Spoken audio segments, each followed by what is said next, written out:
बहुत से पशुओं के अस्थि पिंजर मिले हैं जिनका अब कोई भी निशान शेष नहीं रह गया। वे कभी थे। आज से 10 लाख साल पहले पृथ्वी बहुत से सरीसृपों से भरी थी, सरकने वाले जानवरों से भरी थी। लेकिन आज हमारे घर में छिपकली के अतिरिक्त उनका कोई प्रतिनिधि नहीं रह गया।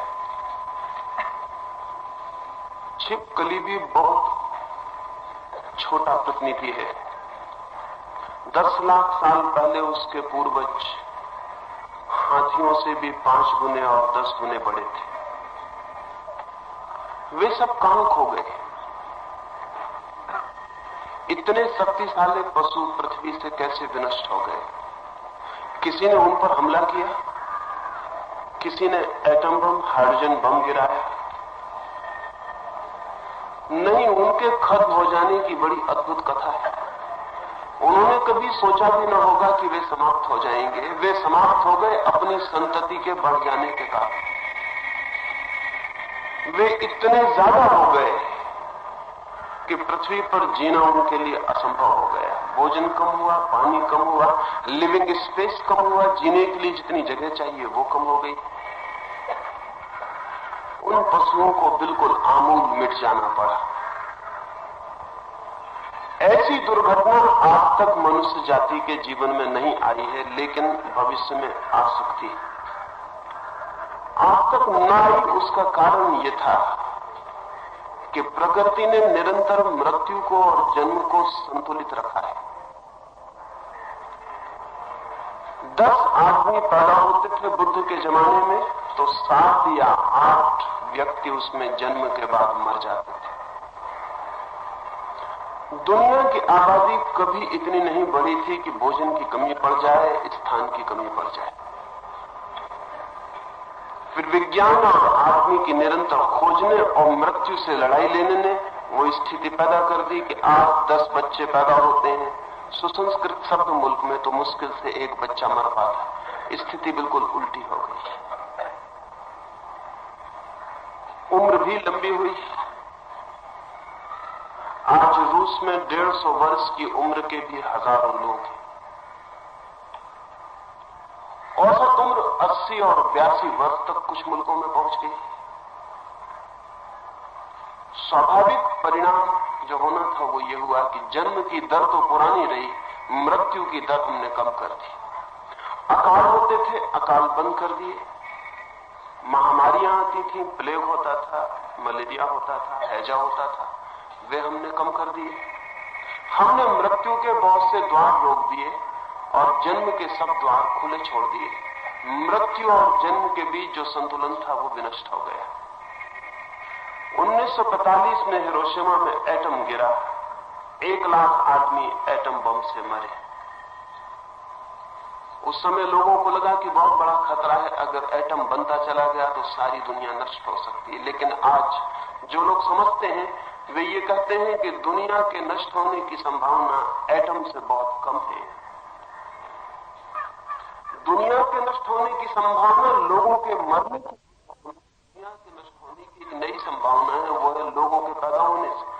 1 एटम बम गिरा के हिरोशिमा में 1 लाख आदमी हमने मारे, लेकिन हम प्रतिदिन 1.5 लाख आदमी सारी दुनिया में बढ़ा लेते हैं।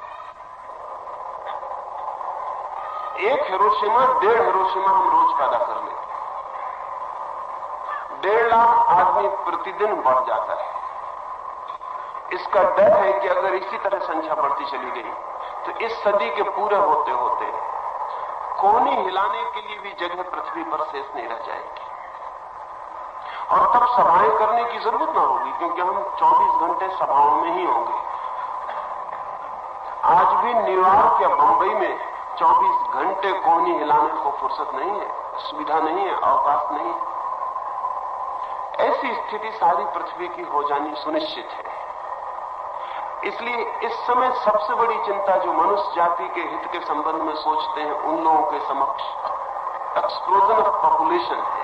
ये जो जनसंख्या का विस्फोट है, ये हमने मृत्यु को रोक दिया और जन्म को अगर हमने पुराने रास्ते से चलने दिया तो बहुत डर है कि पृथ्वी हमारी संख्या से ही डूब जाए और नष्ट हो जाए। हम इतने ज्यादा हो जाएं कि जीना असंभव हो जाए। इसलिए जो भी विचारशील है वो कहेंगे जिस भांति हमने मृत्यु को रोका उस भांति हम जन्म को भी रोकें।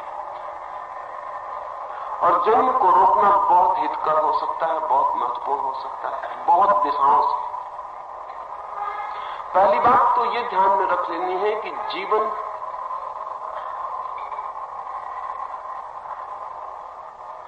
एक अवकाश चाहता है। जंगल में एक जानवर है, मुक्त मीलों के घेरे में घूमता है, दौड़ता है, उसे कटघरे में बंद कर दें और उसका विक्षिप्त होना शुरू हो जाता है। बंदर है, मीलों की यात्रा करते रहते हैं, 50 बंदरों को एक मकान में बंद कर दें और उनका पागल होना शुरू हो जाता है। प्रत्येक बंदर को एक लिविंग स्पेस चाहिए, एक जगह चाहिए खुली जहां वो जी सके।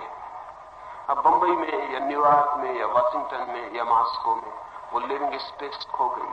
छोटे छोटे कटघरों में आदमी बंद है, एक एक घर में एक एक कमरे में 10-10, 12-12 लोग बंद हैं। वहीं वे पैदा होते हैं, वहीं वे मरते हैं, वहीं वे जीते हैं, वहीं वे भोजन करते हैं, वहीं वे बीमार होते हैं।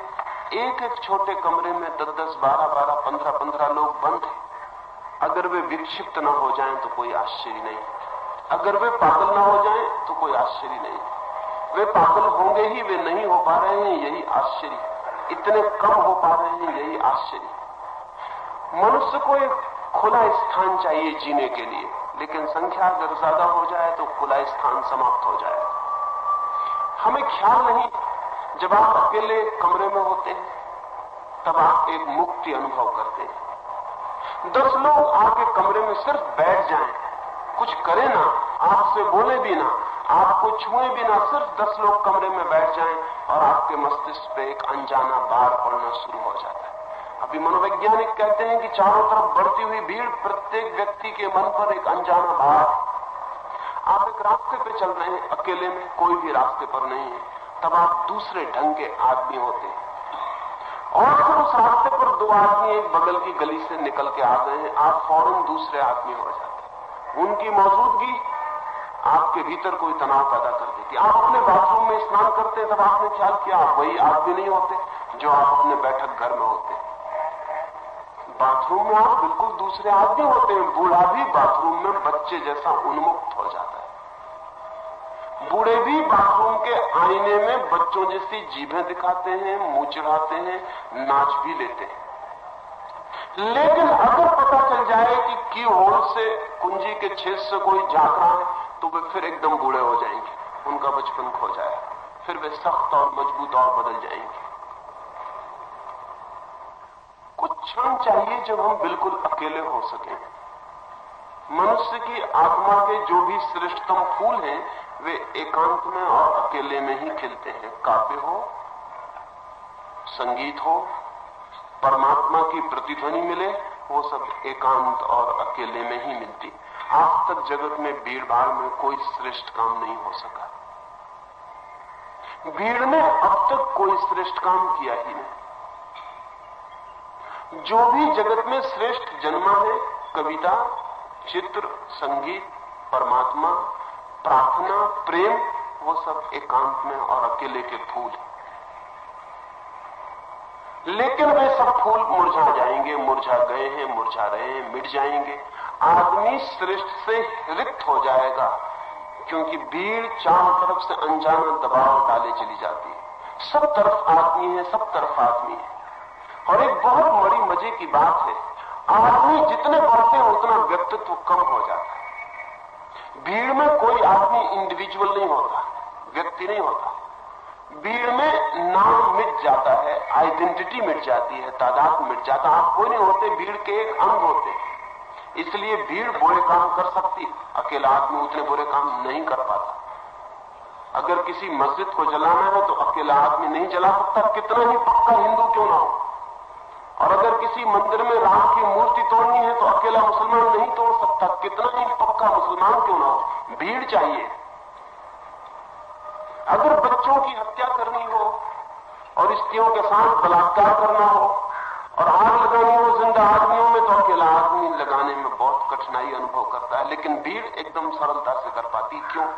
क्योंकि भीड़ में कोई व्यक्ति नहीं रह जाता, और जब व्यक्ति नहीं रह जाता तो दायित्व, रिस्पॉन्सिबिलिटी भी विदा हो जाती।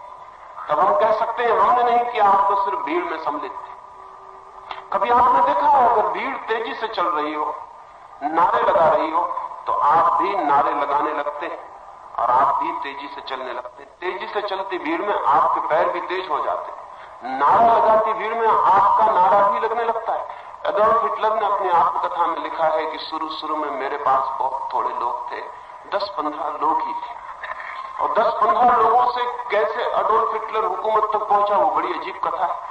उसने लिखा है कि मैं अपने 15 लोगों को लेकर सभा में पहुंचता था, 15 लोगों को अलग अलग कोनों पर खड़ा कर देता था, और जब मैं बोलता था तो वे 15 लोगों को पता था कि कब ताली बजानी है। वे 15 लोग ताली बजाते थे, बाकी भीड़ उनके साथ हो जाती थी, बाकी भीड़ भी ताली बजाती थी। कभी आपने ख्याल किया कि जब आप ताली बजाते हैं भीड़ में, तो आप नहीं बजाते, भीड़ बजवा लेती है। जब आप हंसते हैं भीड़ में, तो आप नहीं हंसते, भीड़ हंसवा लेती है। भीड़ संक्रामक है, वो कुछ भी करवा लेती है, क्योंकि वो व्यक्ति को मिटा देती है। वो जो व्यक्ति का आत्मा है, वो जो उसका अपना होना है, उसे पोंछ डालती है।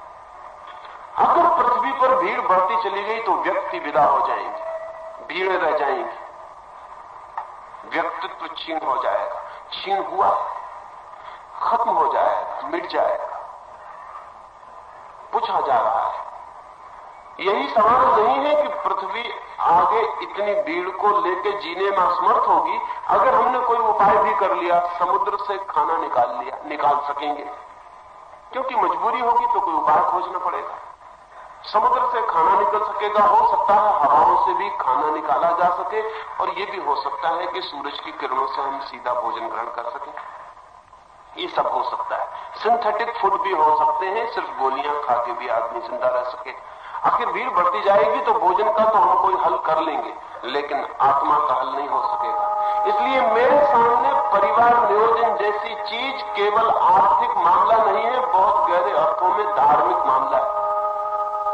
भोजन तो जुटाया जा सकेगा, इतनी बहुत कठिनाई नहीं है। अगर भोजन की कठिनाई अगर लोग समझते हो तो बिल्कुल गलत समझते हैं।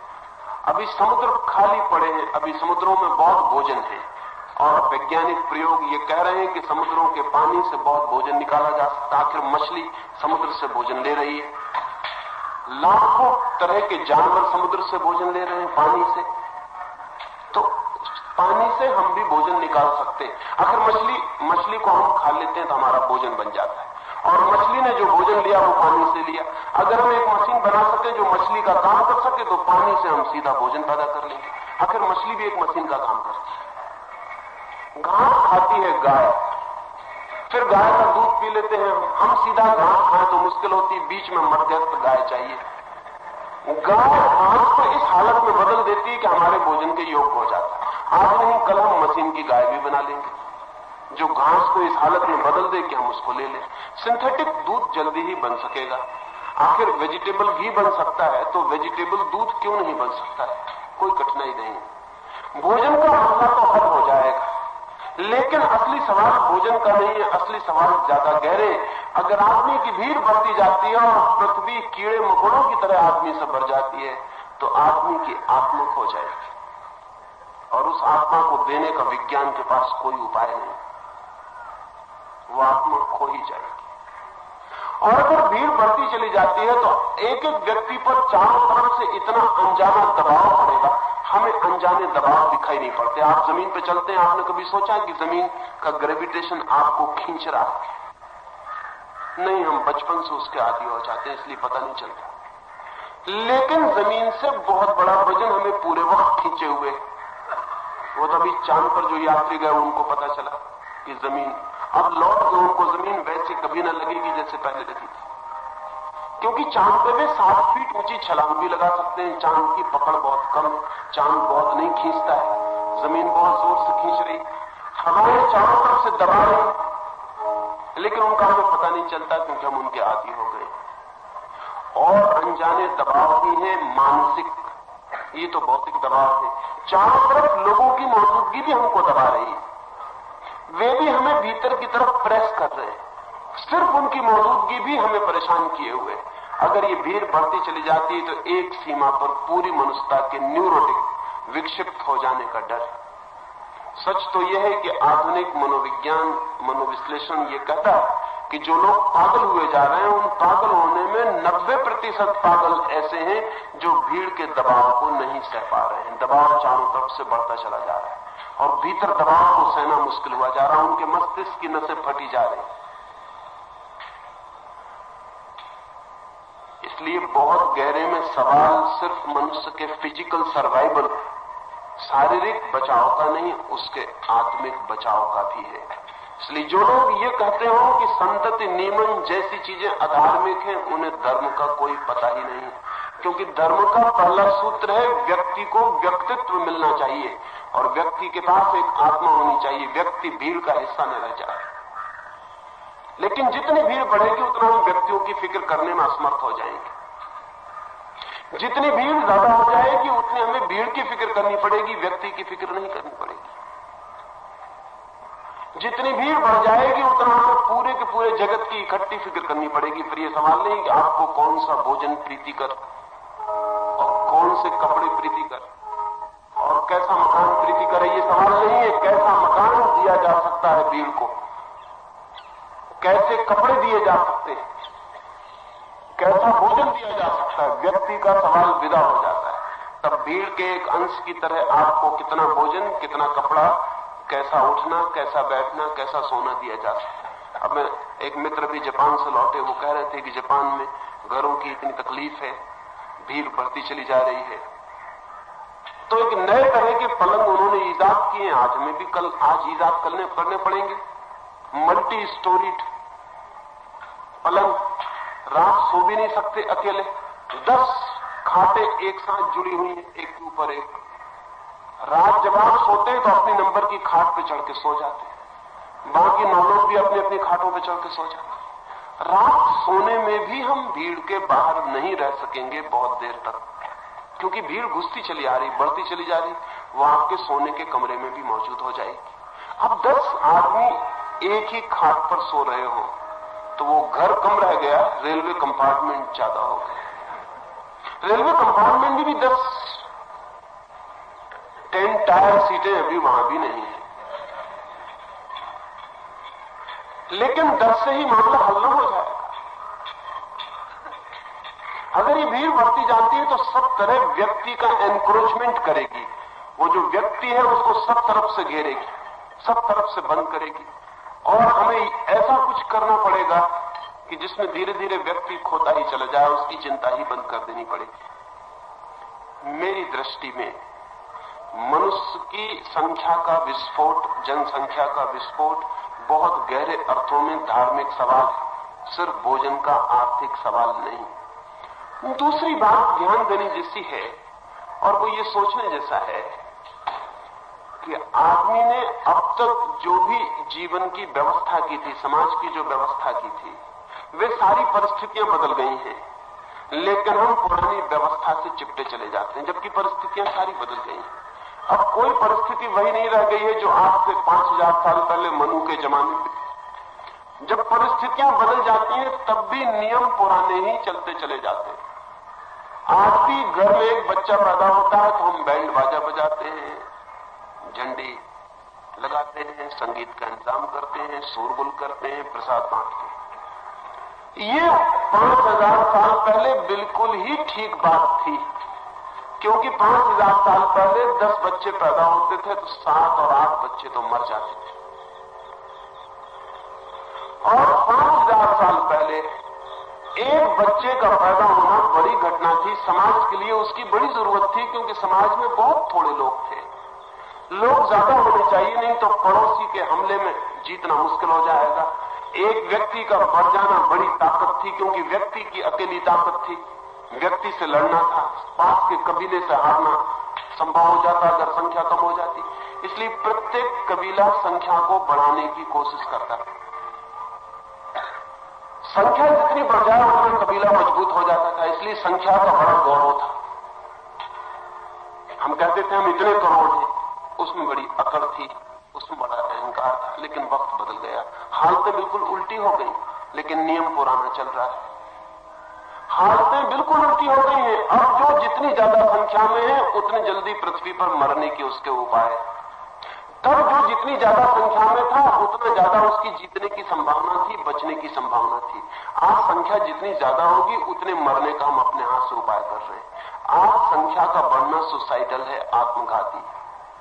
आज कोई समझदार मुल्क अपनी संख्या नहीं बढ़ा रहा है, बल्कि समझदार मुल्कों में संख्या गिरने तक की संभावना पैदा होगी। जैसे फ्रांस में, फ्रांस की सरकार थोड़ी चिंतित हो गई है क्योंकि संख्या कहीं ज्यादा ना गिर जाए, ये भी डर पैदा हो गया है। लेकिन कोई समझदार मुल्क अपनी संख्या नहीं बढ़ा रहा। संख्या न बढ़ाने की समझदारी के पीछे बहुत कारण है। पहला कारण तो यह है कि अगर जीवन में सुख चाहिए, अधिकतम सुख चाहिए, तो न्यूनतम लोग चाहिए।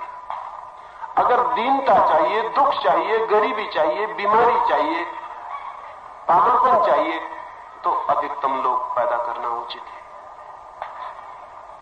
जब एक बाप अपने 5वें या 6वें बच्चे के बाद भी बच्चा पैदा कर रहा है तो वो अपने बेटे का बाप नहीं है, दुश्मन। क्योंकि उसे एक ऐसी दुनिया में धक्का दे रहा है जहां सिर्फ गरीबी बांट सकेगा, वो दुख बांट सकेगा, दुख बढ़ा सकेगा, गरीबी बढ़ा सकेगा। वो बेटे के प्रति प्रेम जाहिर नहीं कर रहा है, क्योंकि अगर बेटे के प्रति प्रेम जाहिर हो तो वो ये सोचेगा इस बेटे को मिल क्या सकता है। इसको पैदा करना अब प्रेम नहीं, अब सिर्फ नासमझी है और दुश्मनी। आज दुनिया के समझदार माँ बाप तो बच्चे इतने पैदा करेंगे इस बात को सोच के कि आने वाली दुनिया में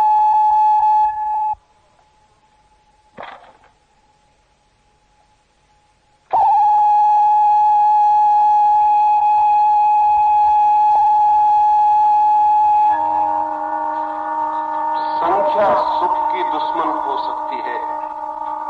कभी संख्या सुख की मित्र थी, कभी संख्या बढ़ने से सुख बढ़ता था, आज संख्या बढ़ने से दुख बढ़ता है। स्थितियां बिल्कुल बदल गई। आज जिन लोगों को भी इस जगत में सुख की, मंगल की कामना है, उन्हें ये चिंता करनी ही पड़ेगी कि संख्या निरंतर कम होती चली जाए। लेकिन हमारा एक देश है, हम अपने को अभागा मान सकते हैं, हमें उसका कोई भी बोध नहीं, हमें उसका कोई भी ख्याल नहीं। 1947 में हिंदुस्तान पाकिस्तान का बंटवारा हुआ था, तब तो किसी ने सोचा भी ना होगा कि 20 साल में हम पाकिस्तान में जितने लोग गए थे उनसे ज्यादा लोग पैदा कर लेंगे। हमने एक पाकिस्तान फिर पैदा कर लिया। 1947 में जितनी हमारी संख्या थी पूरे हिंदुस्तान पाकिस्तान की मिलकर आज अकेले हिंदुस्तान की उससे ज्यादा है।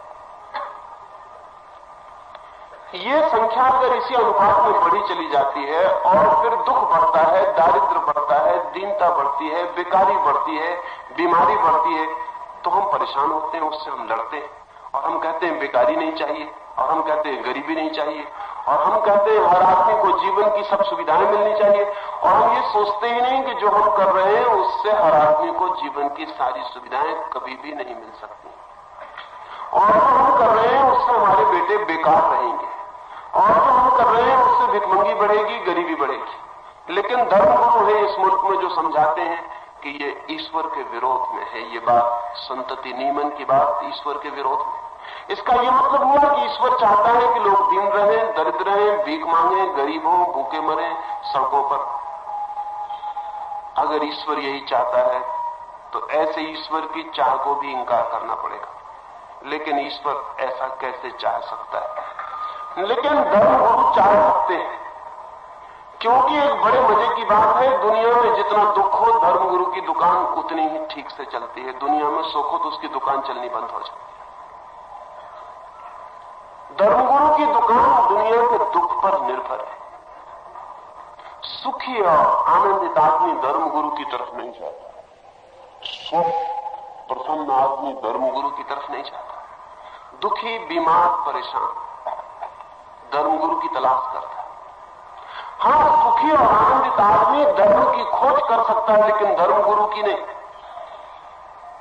सुखी और आनंदित व्यक्ति अपनी तरफ से सीधा परमात्मा की खोज पर जा सकता है, लेकिन किसी का सहारा मांगने नहीं जाता। दुखी और परेशान आदमी आत्मविश्वास खो देता है। वो किसी का सहारा चाहता है, किसी गुरु के चरण चाहता है, किसी का हाथ चाहता है, किसी का मार्गदर्शन चाहता है। दुनिया में जब तक दुख है तभी तक धर्म गुरु टिक सकता है। धर्म तो टिकेगा सुखी हो जाने के बाद भी, लेकिन धर्म गुरु के टिकने का कोई उपाय नहीं। इसलिए धर्म गुरु चाहेगा कि दुख खत्म ना हो जाए, दुख समाप्त ना हो जाए। अजीब अजीब धंधे हैं। मैंने सुना है एक रात एक होटल में बहुत देर तक कुछ मित्र आके शराब पीते रहे, भोजन करते रहे।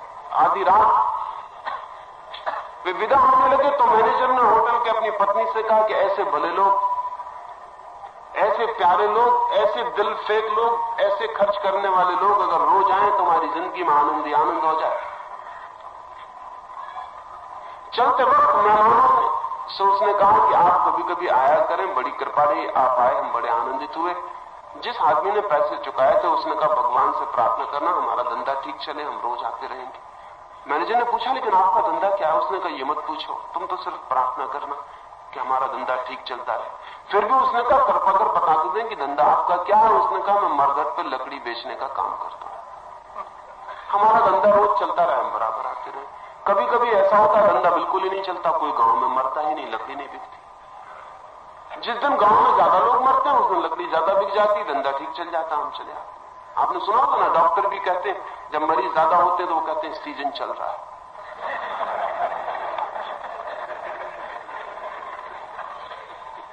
आश्चर्य की बात है, अगर किन्हीं लोगों का धंधा लोगों के बीमार होने से चलता हो तो फिर बीमारी मिटानी बहुत मुश्किल हो जाएगी।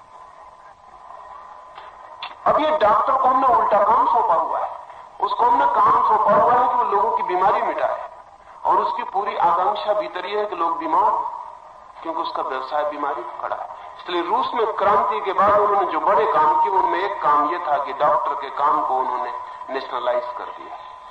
उन्होंने कहा डॉक्टर का काम व्यक्तिगत कभी भी करना खतरनाक है, क्योंकि डॉक्टर का काम कंट्राडिक्टरी हो जाएगा, विरोधी हो जाएगा। ऊपर से बीमार को चाहेगा कि ठीक करे और भीतर से आकांक्षा रखेगा कि बीमार बीमार रहे, क्योंकि उसका धंधा तो बीमार की बीमारी में चलेगा। इसलिए उन्होंने डॉक्टर का धंधा, प्राइवेट प्रैक्टिस बिल्कुल रूस में बंद कर दी। अब डॉक्टर को तनख्वाह मिलती है, बल्कि उन्होंने एक नया प्रयोग किया, और वो ये प्रयोग किया कि अगर एक डॉक्टर को जो एरिया दिया गया, जो क्षेत्र दिया गया, उसमें लोग ज्यादा बीमार होते हैं तो डॉक्टर से एक्सप्लेनेशन पूछा जा सकता है कि इस इलाके में इतने लोग ज्यादा क्यों बीमार हुए। अब डॉक्टर को इसकी फिक्र रखनी पड़ती है कि कोई बीमार न पड़े। तो रूस के स्वास्थ्य में बुनियादी फर्क पड़े। चीन में माओ ने आते से ही वकील के धंधे को नेशनलाइज कर दिया। उसमें वकील का धंधा खतरनाक है, क्योंकि वकील का धंधा भी कंट्राडिक्टरी है। तो वो इसलिए कि न्याय उपलब्ध हो, और उसकी सारी चेष्टा ये रहती है कि उपद्रव हो, चोरियां हो, हत्याएं हो, क्योंकि उस पर उसका धंधा निर्भर करता है। अगर वो ना हो तो उसके तो जीवन का आधार टूट जाए। धर्म गुरु का धंधा भी बड़ा विरोधी है। वो चेष्टा तो ये करता है लोग शांत हो, आनंदित हो, सुखी हो, लेकिन उसका धंधा इस पर निर्भर है कि लोग अशांत रहें, दुखी हो, बेचैन हो, परेशान, क्योंकि अशांत लोग ही उसके पास पूछने आते हैं कि हम शांत कैसे हो। दुखी आदमी उसके पास आता है कि हमारा दुख कैसे मिटे। दीन दरिद्र उसके पास आता है कि हमारी दीनता दरिद्रता का अंत कैसे हो। धर्म गुरु का धंधा निर्भर है लोगों के बढ़ते हुए दुख पर। इसलिए जब भी दुनिया में दुख बढ़ जाता है तब धर्म गुरु एकदम प्रभावी हो जाता है। अनैतिकता बढ़ जाए तो धर्म गुरु प्रभावी हो जाता है, क्योंकि वो नीति का उपदेश देने लगता है। धर्म गुरु का निर्भर ही इस बात पर है, इसलिए धर्म गुरु तो विरोध करेगा। वो कहेगा कि नहीं, अगर लोग कम होंगे, सुखी हो सकेंगे तो बड़ी मुश्किल हो जाएगी। और भी एक ध्यान रखने की बात है कि धर्मगुरु सारी बातों को ईश्वर पर थोप देता है, और सारे दुनिया के सब धर्मगुरुओं ने सब बातें ईश्वर पर थोप दी, और ईश्वर कभी गवाही देने आता नहीं कि उसकी मर्जी क्या है, तो वो क्या चाहता है, उसकी क्या इच्छा है।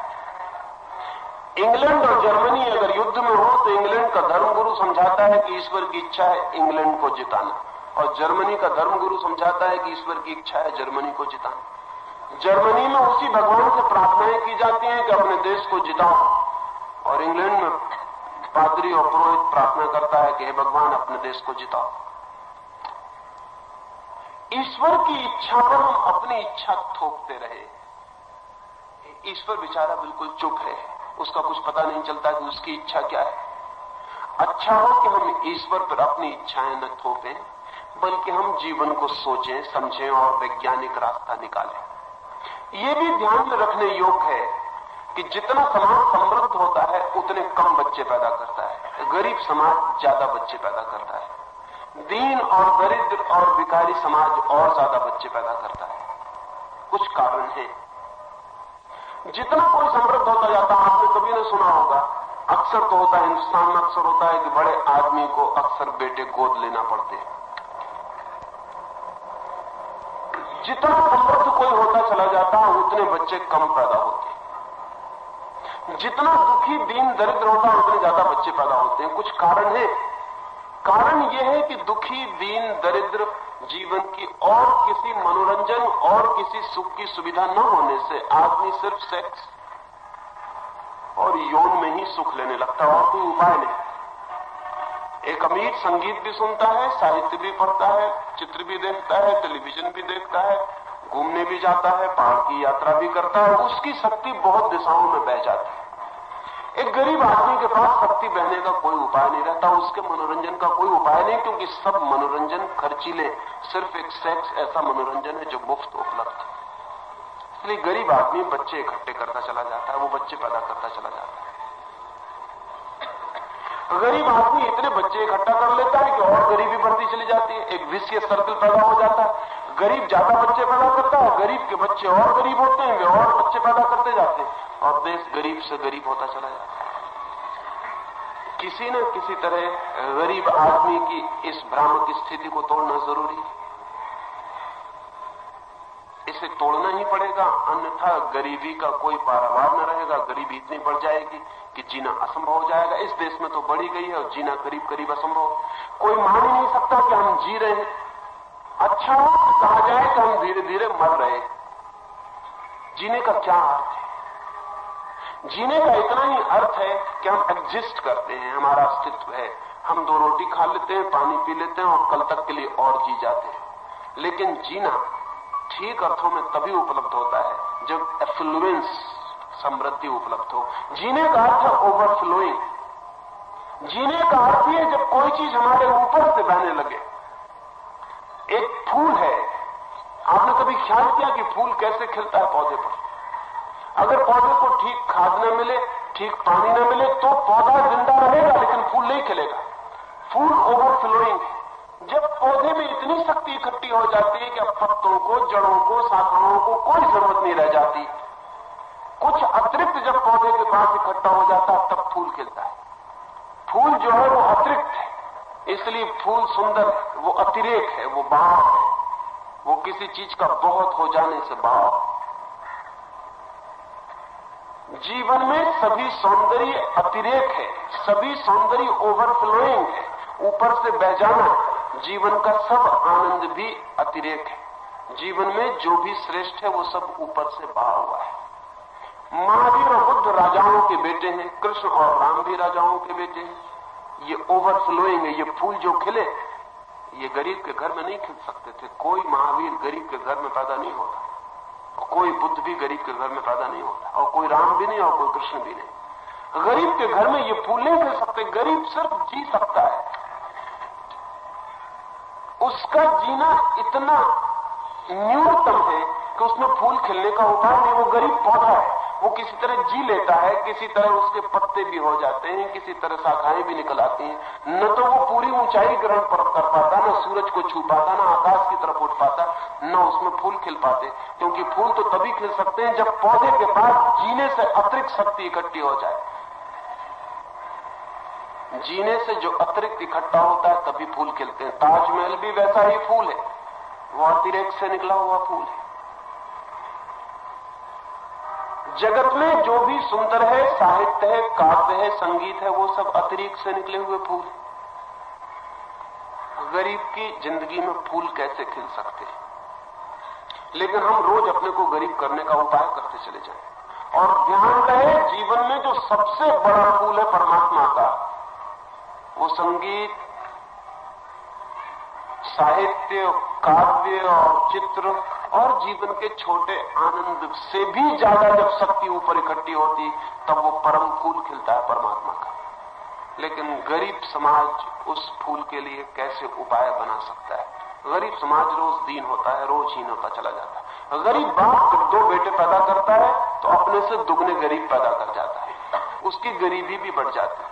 हिंदुस्तान कई सैकड़ों सालों से अमीरी नहीं बांट रहा है, सिर्फ गरीबी बांट रहा है। जब एक बाप अपने 4 बेटों में विभाजन करता है तो बाप की संपत्ति नहीं बढ़ती, संपत्ति तो है ही नहीं, बाप ही गरीब था, बाप के पास ही कुछ ना था, वो खुद ही कभी नहीं जी पाया कि अतिरेक का फूल खिल पाए। बाप सिर्फ अपनी गरीबी बांट देता है और 4 और चौगने गरीब समाज में खड़ा कर जाता है। और विशेष सर्कल, दुष्ट चक्र ये है कि वे 4 बेटे गरीब होने की वजह से सेक्स में ही रस खोजेंगे और बच्चे पैदा करते चले जाएंगे। हाँ, धर्म गुरु सिखाते हैं ब्रह्मचर्य। वे कहते हैं कि गरीब को भी अगर बच्चे नहीं पैदा करना है तो वो ब्रह्मचर्य का पालन करे। मैंने कहा कि मनोरंजन के सब साधन उसे बंद हैं, और धर्मगुरु कहते हैं कि ये एक साधन और मनोरंजन का उसके जीवन में थोड़े रस का है, वो इसको भी ब्रह्मचर्य से बंद कर दे। तो गरीब आदमी मर गया। वो चित्र देखने जाता है तो रुपया खर्च होता है, वो संगीत सुनने जाता है तो रुपया खर्च होता है, वो किताब पढ़ने जाता है तो रुपया खर्च होता है। एक सस्ता और मुफ्त मिला साधन था, धर्मगुरु कहता है ब्रह्मचर्य से वो उसे भी बंद कर दे। इसलिए धर्मगुरु समझाते रहते हैं ब्रह्मचर्य की बात, कोई उनकी सुनता नहीं। खुद धर्मगुरु ही नहीं सुनते हैं अपनी बात, कोई नहीं सुनता। वो बकवास बहुत लंबी चल चुकी, उससे कोई परिणाम नहीं हुआ, उससे कोई हित भी नहीं हुआ।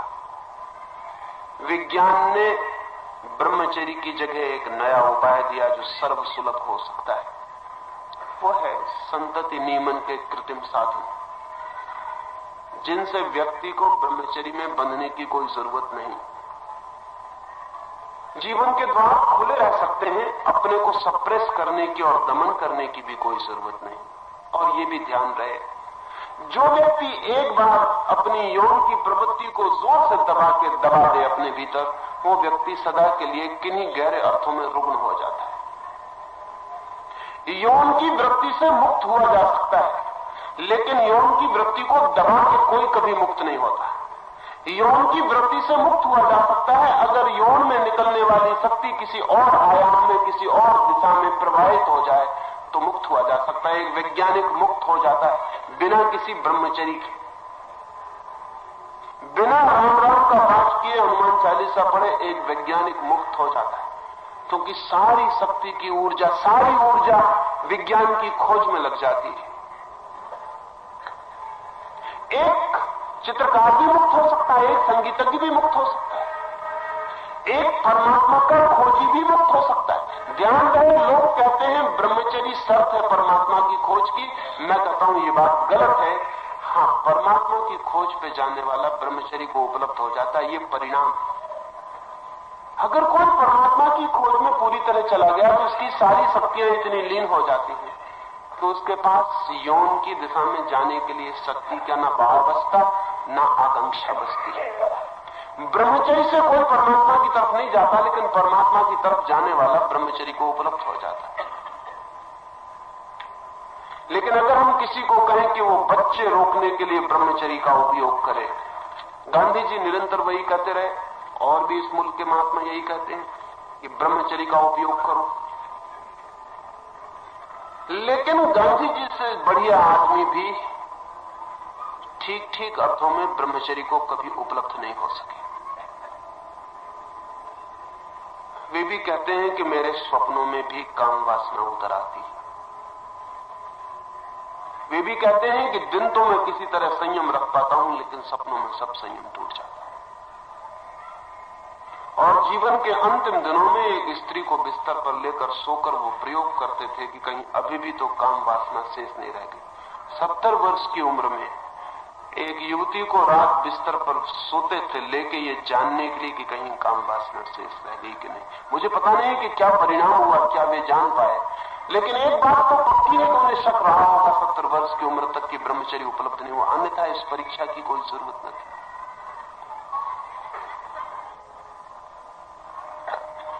ब्रह्मचर्य की बात एकदम अवैज्ञानिक, अव्यावहारिक है। कृत्रिम साधन का उपयोग किया जा सकता है और मनुष्य के चित्त पर बिना कोई दबाव दिए उसका उपयोग किया जा सकता है। कुछ प्रश्न हैं जो उठाए जाते हैं, उनके भी मैं उत्तर देना पसंद करूंगा। एक प्रश्न अभी मैं आया तो एक मित्र ने कहा कि अगर ये बात समझाई जाए तो जो समझदार है, बुद्धिजीवी है, इंटेलिजेंसिया है, मुल्क का जो अभिजात वर्ग है, बुद्धिमान समझदार, वो तो रोक लेगा, वो तो संतत नियमन कर देगा, परिवार नियोजन कर लेगा। लेकिन जो दीनहीन है, गरीब है, बेपढ़ा लिखा गांव का है, ग्राम में है, जो सुनता ही नहीं, किसी की समझता भी नहीं, वो बच्चे पैदा करता चला जाए, तो लंबे अरसे में परिणाम यह होगा कि बुद्धिमानों के बच्चे कम हो जाएंगे और गैर बुद्धिमानों के बच्चों की संख्या बढ़ जाएगी, जो कि अहितकर हो सकता है। ये प्रश्न उचित ही है उठाना। इसे एक तरह से और भी धर्मगुरु उठाते हैं। वो ये कहते हैं कि मुसलमान तो सुनते नहीं, ईसाई सुनते नहीं, कैथोलिक मानते नहीं कि संतत नियमन करना चाहिए, वो कहते हैं हमारे धर्म के विरोध में, मुसलमान फिक्र नहीं करता। हिंदू अगर फिक्र करेगा तो हिंदू धर्मगुरु कहते हैं कि हिंदू सिकुड़ते चले जाएंगे, मुसलमान और ईसाई बढ़ते चले जाएंगे, 50 साल में मुश्किल हो जाएगी, हिंदू ना कुछ हो जाएंगे और मुसलमान और ईसाई बढ़ जाएंगे। इस बात में भी थोड़ा अर्थ है। इन दोनों के संबंध में मैं ये कहना चाहूंगा कि पहली तो बात यह है कि संतत नियमन अनिवार्य होना चाहिए, कंपलसरी, वॉलंटरी नहीं। जब तक हम एक एक आदमी को समझाने की कोशिश करेंगे कि तुम्हें संतत नियमन करवाना चाहिए, तब तक इतनी देर हो चुकी होगी कि संतत नियमन का कोई अर्थ नहीं रह जाएगा। मैं अभी एक घटना पढ़ रहा था, एक अमेरिकी विचारक ने लिखा है कि इस वक्त सारी दुनिया में जितने डॉक्टर परिवार नियोजन में सहयोगी हो सकते हैं, अगर वे सबके सब लाके भी एशिया में लगा दिए जाएं और वे बिल्कुल न सोएं, सुबह से लेकर दूसरी सुबह तक ऑपरेशंस करते रहें, तो भी एशिया को उस स्थिति में लाने के लिए जहां जनसंख्या सीमा में आ जाए 500 वर्ष लगेंगे। और 500 वर्षों में तो हमने इतने पैदा कर दिए होंगे बच्चे कि जिसका कोई हिसाब नहीं रह जाएगा। ये दोनों संभावनाएं नहीं है। सारे दुनिया के डॉक्टर एशिया में लाके लगाए नहीं जा सकते, और लगा भी दिए जाए तो 500 वर्षों में ये संभावना अगर हो पाए तो 500 वर्षों में हम खाली थोड़ी बैठे रहेंगे, हम प्रतीक्षा थोड़ी करते रहेंगे 500 वर्षों तक कि जब आपके 500 वर्ष पूरे हो जाए तब तक हम चुप बैठे रहेंगे। 500 वर्षों में हम क्या कर डालेंगे?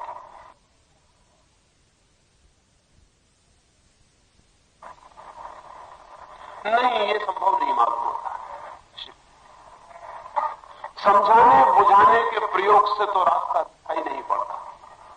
संतति नियमन अनिवार्य करना होगा, और ये अलोकतांत्रिक नहीं है। हम हत्या को अनिवार्य किए हुए हैं कि कोई हत्या नहीं कर सकता, ये अलोकतांत्रिक नहीं है।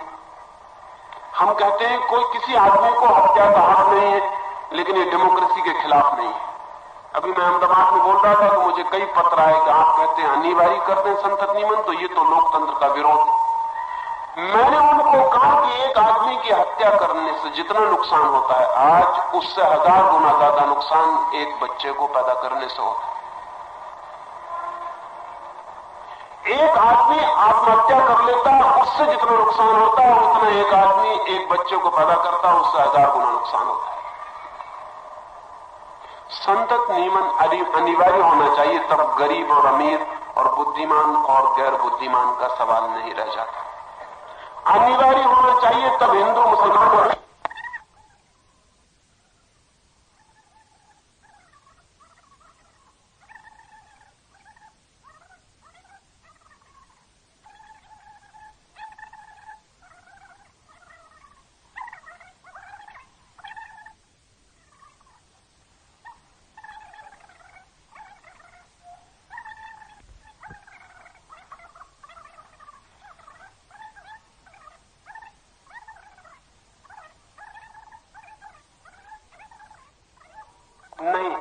सरकार को सोचना चाहिए स्त्री के लिए क्या उचित है। क्या ये उचित है कि 4 स्त्रियां एक आदमी की पत्नी बने, वो हिंदू हो या मुसलमान, ये इर्रेलेवेंट है, ये असंगत है, इससे कोई संबंध नहीं। 4 स्त्रियां एक आदमी की पत्नियां बने, ये बात ही अमानवीय है। इसलिए सवाल नहीं है कि कौन हिंदू है कौन मुसलमान, ये अपनी अपनी इच्छा की बात। फिर तो कल हम ये भी कह सकते हैं कि मुसलमान को हत्या करने में थोड़ी सुविधा देनी चाहिए, ईसाई को थोड़ी या हिंदू को थोड़ी सुविधा देनी चाहिए हत्या करने में। नहीं, हम व्यक्ति और आदमी को सोच के विचार करने की जरूरत है। अनिवार्य होना चाहिए। ये सवाल मुल्क का है, पूरे मुल्क का। उसमें हिंदू मुसलमान और ईसाई अलग नहीं किए जा सकते, उसमें अमीर और गरीब अलग नहीं किए जा सकते। दूसरी बात विचारनी है कि हमारे मुल्क में, इस देश में हमारी प्रतिभा निरंतर क्षीण होती चली गई है। अगर हम आगे भी ऐसे ही बच्चा पैदा करना जारी रखते हैं तो संभावना है कि हम सारे जगत में प्रतिभा में धीरे धीरे और पिछड़ते चले जाएं। अगर इस जाति को ऊंचा उठना हो, स्वास्थ्य में, सौंदर्य में, चिंतना में, प्रतिभा में, मेधा में, तो हमें प्रत्येक आदमी को बच्चे पैदा करने का हक नहीं देना चाहिए। पहली तो बात मैं ये मानता हूं कि संतति नियमन अनिवार्य होना चाहिए। दूसरी बात मैं ये मानता हूं कि प्रत्येक व्यक्ति को बच्चा पैदा करने का हक जब तक विशेषज्ञ न दे दें तब तक बच्चे पैदा करने का हक किसी को भी नहीं रह जाना चाहिए। बच्चे पैदा करने के हक के बाद 2 बच्चे कोई पैदा कर सकता है, लेकिन हक उसे मिलना चाहिए। उसके लिए हमें वैसे ही लाइसेंस देने चाहिए जो मेडिकल बोर्ड जब तक लाइसेंस ना दे कोई आदमी बच्चा पैदा नहीं कर सकेगा। कितने कोढ़ी बच्चे पैदा किए जाते हैं, कितने इडियट बच्चे पैदा किए जाते हैं, कितने संक्रामक रोगों से भरे हुए लोग बच्चे पैदा किए जाते हैं और उनके बच्चे पैदा होते चले जाते हैं और बढ़ते चले जाते हैं। और देश में दया और दान करने वाले लोग हैं कि अगर वे खुद अपने बच्चे न पाल सकते हो तो हम उनके लिए अनाथालय खोल के उनके बच्चों को पालने का भी इंतजाम करते हैं। ये ऊपर में तो दान और दया दिखाई पड़ रही, लेकिन ये बड़े खतरनाक लोग हैं जो ऐसा इंतजाम कर रहे हैं। इंतजाम तो ये होना चाहिए कि स्वस्थ, सुंदर, बुद्धिमान, प्रतिभाशाली, संक्रामक रोगों से ग्रसित नहीं, ऐसे स्त्री और पुरुष को ही बच्चा पैदा करने का हक होना चाहिए। असल में शादी के पहले ही हर गांव में, हर नगर में सलाहकार समिति होनी चाहिए, डॉक्टर्स की, विचारशील मनोवैज्ञानिकों की, साइकोएनालिस्ट की, जो प्रत्येक व्यक्ति को यह हक दे कि तुम अगर दोनों शादी करते हो तो तुम बच्चे पैदा कर सकोगे या नहीं कर सकोगे। ये बता दें, शादी करने का हक प्रत्येक को है। ऐसे 2 लोग शादी कर सकते हैं जिनको की सलाह न दी जाए, वो शादी कर सकते हैं लेकिन बच्चे पैदा नहीं कर सकते।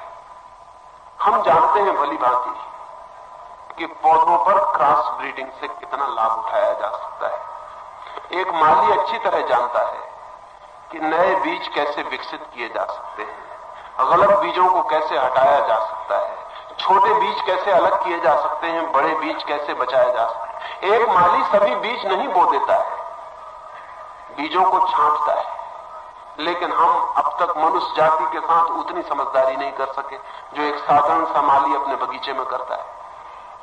ये भी आपको ख्याल हो कि जब माली को एक बड़ा फूल पैदा करना होता है तो वो छोटे फूलों को पहले ही काट देता है। अगर आपने देखा हो कभी प्रदर्शनी फूलों की देखी हो तो जो फूल जीत जाते हैं उनके जीतने का कारण क्या है? उनका कारण ये है कि माली ने होशियारी की, एक पौधे पर एक ही फूल पैदा किया, बाकी फूल पैदा ही नहीं होने दिए, बाकी फूलों को उसने जड़ से ही अलग कर दिया। तो फूल की, पौधे की सारी शक्ति एक ही फूल में प्रवेश कर गई। एक आदमी 12 बच्चे पैदा करता है तो कभी भी बहुत प्रतिभाशाली बच्चे पैदा नहीं कर सकता।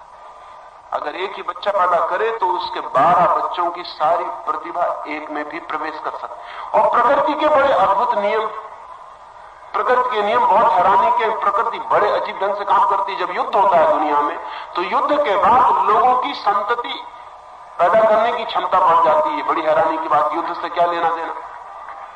जब भी युद्ध होता है तब जन्म दर बढ़ जाती है। पहले महायुद्ध के बाद जन्म दर एकदम ऊपर उठ गई, क्योंकि पहले महायुद्ध में कोई 3.5 करोड़ लोग मर गए। प्रकृति कैसे इंसान रखती, ये भी हैरानी की बात है। प्रकृति को कैसे पता चला कि युद्ध हो गया और अब बच्चों की जन्म दर बढ़ जानी चाहिए। दूसरे महायुद्ध में भी कोई 7.5 करोड़ लोग मरे और जन्म दर एकदम से बढ़ गई।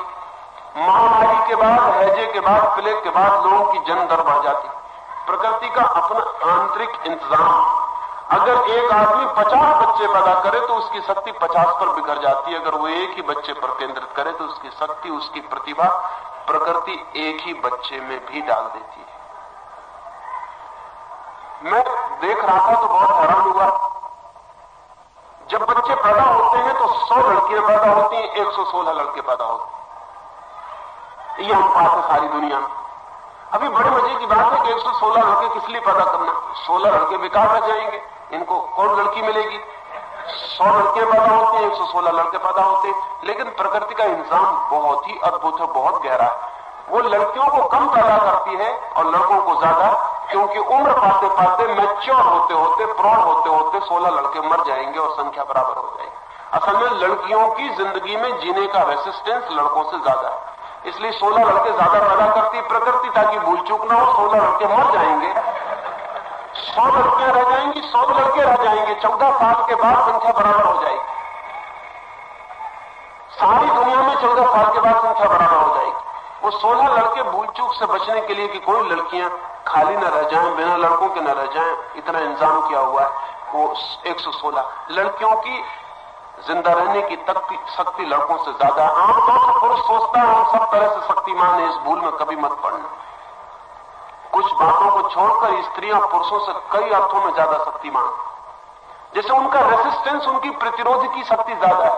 इसलिए तो हम शादी करते हैं तो हम 4-5 साल उम्र बड़ा लड़का खोजते हैं। आपने कभी ख्याल किया क्यों खोजते हैं? वो इसलिए खोजते हैं कि अगर लड़कियों बराबर उम्र की खोजी जाए तो दुनिया में विधवाएं छूट जाएंगी, लड़के पहले मर जाएंगे।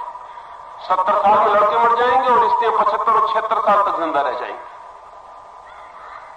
तो सारी स्त्रियां विधवा रह जाएंगी पृथ्वी पर। वो विधवा न रह जाए इसलिए हम 5 साल का फर्क रखते हैं। पुरुष की जीने की क्षमता स्त्री से कम, बीमारी सहने की क्षमता भी स्त्री से कम, जिंदगी में मुसीबतों में से गुजर जाने की क्षमता भी पुरुष की कम। शायद प्रकृति ने स्त्री को ये सारी क्षमता इसलिए दी है कि वो बच्चे को पैदा करने की, बच्चे को झेलने की, बच्चे को बड़ा करने की इतनी तकलीफदेह प्रक्रिया है, उस सबको वो झेल सके। प्रकृति इंतजाम कर लेती है। अगर हम बच्चे कम पैदा करेंगे तो प्रकृति जो अनेक बच्चों को प्रतिभा देती थी वो एक बच्चे पर ही डाल देगी। लेकिन वैज्ञानिक चिंतन हमारा नहीं है। आदमी इसलिए पिछड़ा हुआ है कि हम दूसरी चीजों के संबंध में वैज्ञानिक चिंतन कर लेते हैं, लेकिन आदमी के संबंध में नहीं कर पाते। आदमी के संबंध में हम बड़े अवैज्ञानिक। हम कहते हैं हम कुंडली मिलाएंगे, हम कहते हैं कि हम ब्राह्मण हैं तो हम ब्राह्मण से ही शादी करेंगे। विज्ञान तो कहता है कि शादी जितनी दूर हो उतने अच्छे बच्चे पैदा होंगे। अगर अंतर जातीय हो तो बहुत अच्छा, अगर अंतरदेशीय हो तो और अच्छा, अगर अंतरराष्ट्रीय हो तो और अच्छा, और अगर आज नहीं कल मंगल या कहीं आदमी मिल जाए तो अंतरग्रही इंटरप्लेनेटरी हो तो और अच्छा। क्योंकि हम जानते हैं भली बात कि अगर अंग्रेज सांड लाया जाए, हिंदुस्तानी गाय हो, तो जो बच्चे पैदा होते हैं उनका मुकाबला नहीं। वो क्रॉस ब्रीडिंग जो बच्चे पैदा करती है उनका मुकाबला नहीं। कब हम आदमी के संबंध में समझ का उपयोग करेंगे? अगर हम समझ का उपयोग करेंगे तो जो हम जानवर के साथ कर रहे हैं वही समझ जो फूल के साथ कर रहे हैं आदमी के साथ भी करनी जरूरी। ज्यादा अच्छे बच्चे पैदा किए जा सकते हैं, ज्यादा स्वस्थ, ज्यादा उम्र तक जीने वाले, ज्यादा शक्तिशाली, ज्यादा प्रतिभाशाली, लेकिन उसके लिए कोई व्यवस्थापन देने की जरूरत है। परिवार नियोजन मनुष्य के वैज्ञानिक संतति नियोजन का पहला कदम। अभी और कदम उठाने पड़ेंगे, ये तो सिर्फ पहला कदम, लेकिन इस पहले कदम से एक क्रांति हो जाती है। वो क्रांति आपके ख्याल में नहीं, वो मैं आपको कहना चाहता हूं। बड़ी जो क्रांति हो जाती है परिवार नियोजन की व्यवस्था से वो ये है, वो क्रांति ये है कि हम पहली दफे सेक्स को, यौन को संतति से तोड़ देते हैं। अब तक यौन संभोग का अर्थ था संतति का पैदा होना। अब हम दोनों को तोड़ देते हैं। अब हम कहते हैं कि संभोग हो सकता है, संतति के पैदा होने की कोई अनिवार्यता नहीं। यौन और संतति को हम 2 हिस्सों में तोड़ रहे हैं। ये बहुत बड़ी क्रांति है। इसका मतलब अंततः यह होगा कि अगर यौन से संतति के पैदा होने की संभावना नहीं है यौन से हम संतति को अलग कर देते हैं, तो कल हम ऐसी संतति को भी पैदा करने की व्यवस्था करेंगे जिसका हमारे यौन से कोई संबंध ना हो। वो दूसरा कदम होगा। जानते हैं कि वीर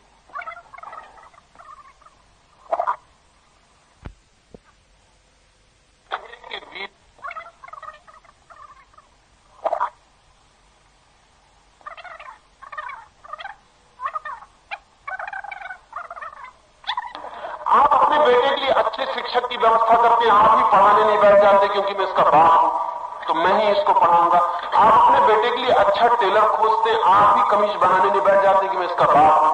आप अपने बेटे के लिए अच्छा डॉक्टर खोजते हैं, आप ही ऑपरेशन नहीं करने लगते क्योंकि मैं इसका बाप हूं। तो आप अपने बेटे के लिए पहले दिन से अच्छा वीरिकण क्यों न खोजें। संतति नियमन का अंतिम परिणाम वो होने वाला है कि हम वीरिकणों के बाबत व्यवस्था कर सकेंगे। आइंस्टीन का वीरिकण उपलब्ध हो सकता हो, और एक आदमी के पास कितने वीरिकण, कभी आपने सोचा?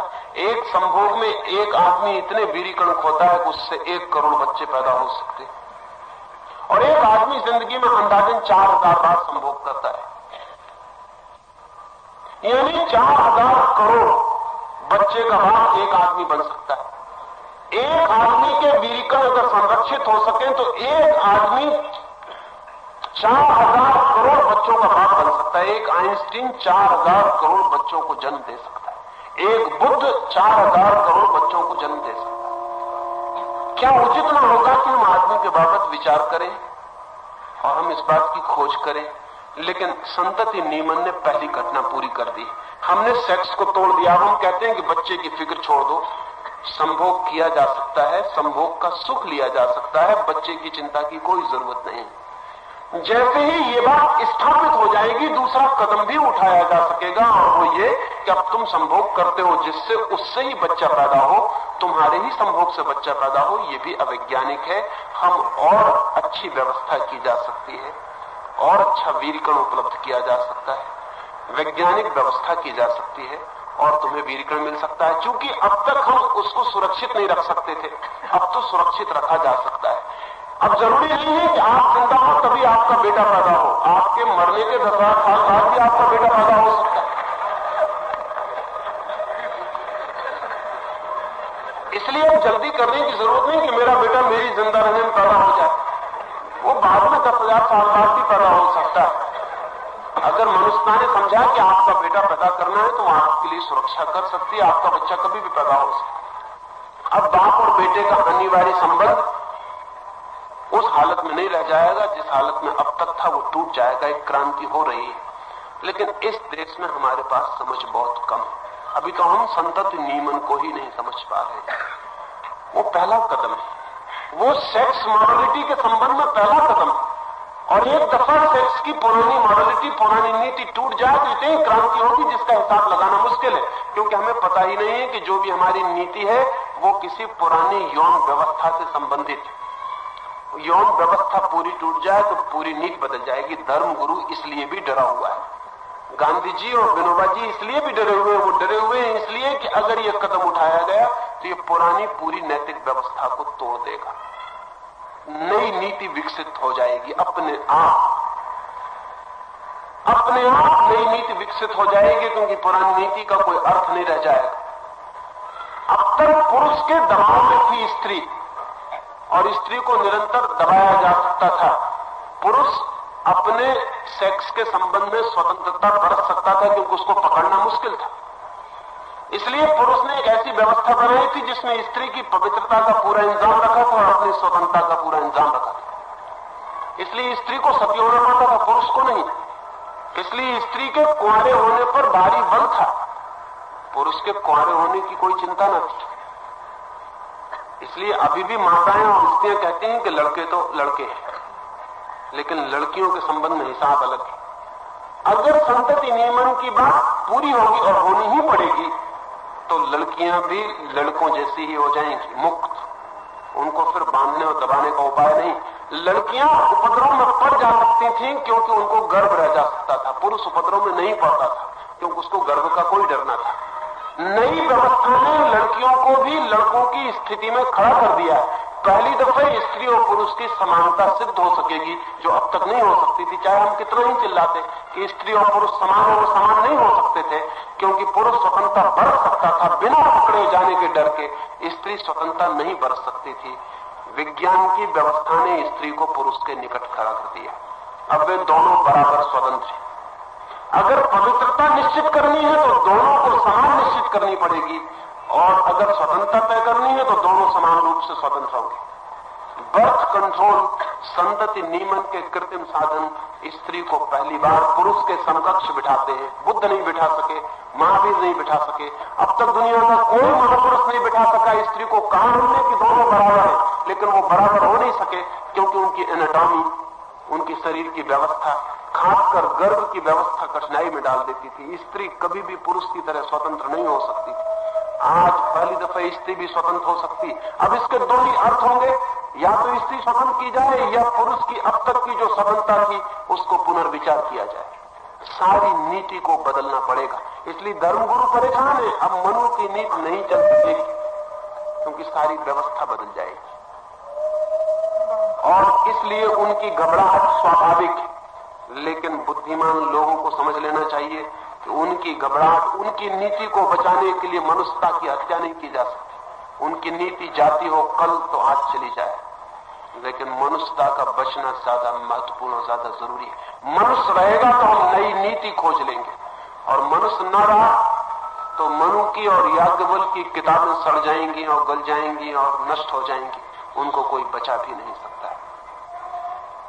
परिवार नियोजन में मैं मनुष्य के भविष्य के लिए बड़ी क्रांति की संभावनाएं देखता हूं। इतना ही नहीं कि आप 2 बच्चों पर रोक लेंगे अपने को, बल्कि अगर परिवार नियोजन की फिलसफी, उसका पूरा दर्शन हमारे ख्याल में आ जाए तो हमें मनुष्य की पूरी नीति, पूरा धर्म, अंततः परिवार की पूरी व्यवस्था और अंतिम रूप से समाज का पूरा ढांचा बदल जाएगा। कभी छोटी चीजें सब बदल देती हैं जिनका हमें ख्याल नहीं होता। मैं परिवार नियोजन और कृत्रिम साधनों के पक्ष में हूं, क्योंकि मैं अंततः जीवन को चारों तरफ से क्रांति से गुजरा हुआ देखना चाहता हूं। एक छोटी सी कहानी अपनी बात में पूरा कर दूंगा। चीन से एक आदमी ने, जर्मनी में एक विचारक था, उसको एक छोटी सी पेटी भेजी, लकड़ी की पेटी। बहुत खूबसूरत खुदाव था उस पेटी पर। अपने मित्र को उसने वो पेटी भेजी, एक लेखक को, और कहा कि एक ही शर्त है मेरी,